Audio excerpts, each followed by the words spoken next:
Hello, and good fortune to Joker for his rules of chaos and just letting the world burn and not giving any flux.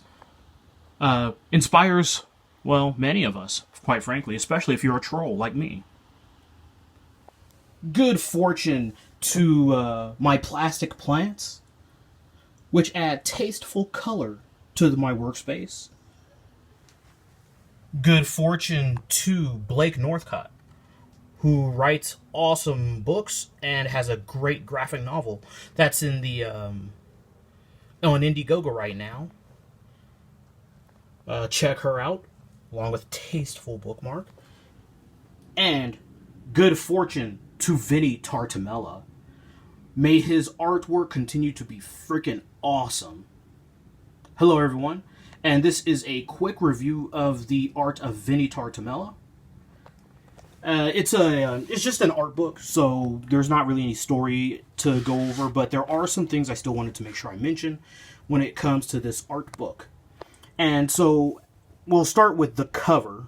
And I don't mean this cover with a dark themed Alice in Wonderland, which is a trope that never really gets old, at least not for me. No, I mean the packaging. When it comes to the packaging of Vinnie Tartamella, when it arrived, I was happy because it arrived very quickly in a timely fashion. But I have to say the packaging was a little thin, which isn't a big deal if your package doesn't encounter any issues. However, even the most well-laid plans can be ruined. I'm going to zoom in here. As you can see, there was some bending of my book. It's no big deal for me, but that does kind of rule out the art book being a collector's item. So hopefully, yeah, I'm not quite sure if I should forward this to Vinny or this review or just give him a DM message. But hopefully in the future he can get more sturdy packaging, because there was some bending of my book, front and back. Let me see here. Yeah, I think you can see it here. So yeah, front and back. Oh, by the way, there is another tastefully and well-drawn book of Dorothy from Alice in Wonderland. Ruby Slippers, Dog Toto, Emerald City in the background. But anyway, back to the cover. Now, you might notice that I have both Volume 2 and Volume 1 here. Now, the reason is because I want you to know that that's because I have high praise for Vinnie Tartamella, and the art book Volume 2 is a huge step up from the art book of Volume 1, just in production quality, and the pages, like when you feel the pages, it's of higher quality.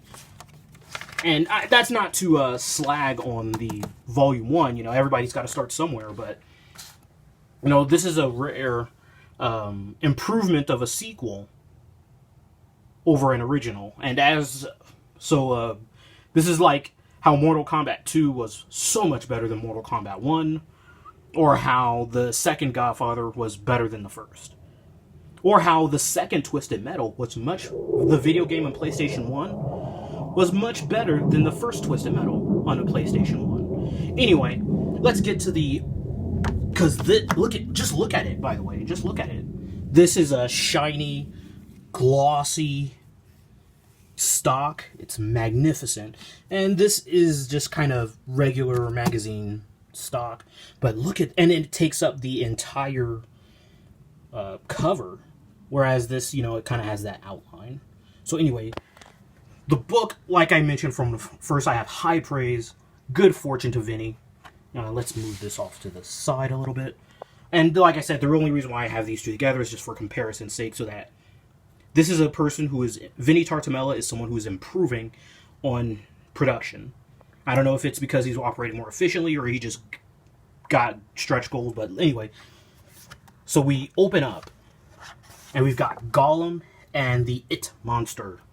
Now, I'm a person who needs to see their stuff in color. So I can't really speak on the penciling or the line work. I just can't. I don't know. I don't have enough of an extensive background to do that sort of thing. But I can say that the coloring is magnificent. He does a great job with the having the light source adjust. And I don't mean just like, for example, look at these 2 pages. The light obviously has a blue background. The chiaroscuro is clearly affecting how you would see things. And so, whereas here, there's more red, and so it influences everything here. And look at the scared girl in the background. That's a nice little detail. And we got a female Freddy Krueger. I do not know this character. And so, again, the work in and of itself is just magnificent coloring. Great themes. He's got a Conan the Barbarian, I believe, along with his servant girl. And a centaur. I think it's an evil centaur, to be honest. Carrying off a woman. Check out that. Ooh, I like big butts, I cannot lie. So, when it comes to the artwork here, now, actually, I'm glad that I turned to these 2 pages, because it does allow me to bring up a small criticism. Now, look at the facial features of Hannibal Lecter, along with John Constantine. I'm assuming this is John Constantine. So you can see that they're clearly different people, not just from the artwork, but by the actual facial structure. And then on the very next page, we get these 2 female characters. Ms. Marvel, and I want to say that this is actually a Planeswalker from Magic the Gathering, but I can't be certain. But the point is that it wants me to bring up something, and it's important that I bring it up, is the facial structures of the female characters. The facial structures, well, actually, ironically enough, these 2 females actually have different facial structures, but, and that's good. It undermines my argument, but it doesn't disprove the point. A Batgirl and a Gwen, Spider-Gwen. Let me just do 2 females. Because one thing I did notice, not necessarily from page to page, is that the females, his female characters, do tend to have very similar facial structures. Let me just, at least from my perspective.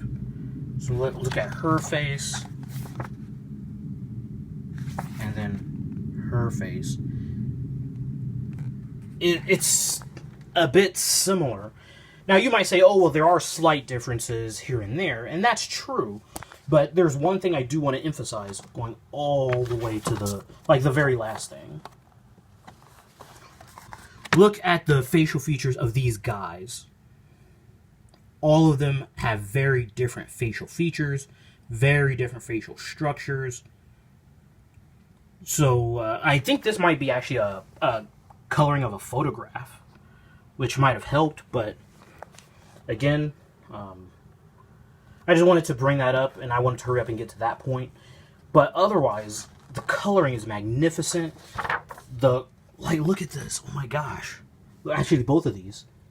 Look at both of these. Cheesecake, by the way. I could go for some cheesecake. Actually, I have some donuts, but I would gladly replace the donuts with cheesecake. But anyway, just look at the colors. Just magnificent. And that's another Alice in Wonderland reference, by the way. Except we don't generally see her like that. But also the Tinkerbell cheesecake. She got thick thighs. Look at them thighs. But yeah. Anyway, I highly recommend that. That you get all of Vinnie Tartamella's projects just for the coloring work. I mean, it's just magnificent. I love his coloring work. I love his just a hint of cheesecake. It's not, it's just lovely. It's what we need in the world. We need more stuff like this. God, I just love touching it because the quality of the stock is so good. And it's this glossy magazine cover. Anyway, but if my only criticism is that the Females do tend to have very similar facial features. And hopefully in the future, higher quality packaging, because this, I sadly to say, this wasn't an issue with my Volume 1, but with my Volume 2, it did have some bending and a little bit damaged in the mailing process, but anyway, that's it. Thank you so much for watching. Check out his new work that's coming out very soon, Dead City. Actually, I think, is that City of the Dead, excuse me. I think it's still in demand, but check it out. And that'll actually probably be my next review, because I have actually already received City of the Dead. This is the back. And I'll be reviewing that later. But anyway, if it's still in demand, I highly recommend it. Anyway, thanks for watching, and I hope you enjoy the rest of your day. This is Reno. Bye-bye.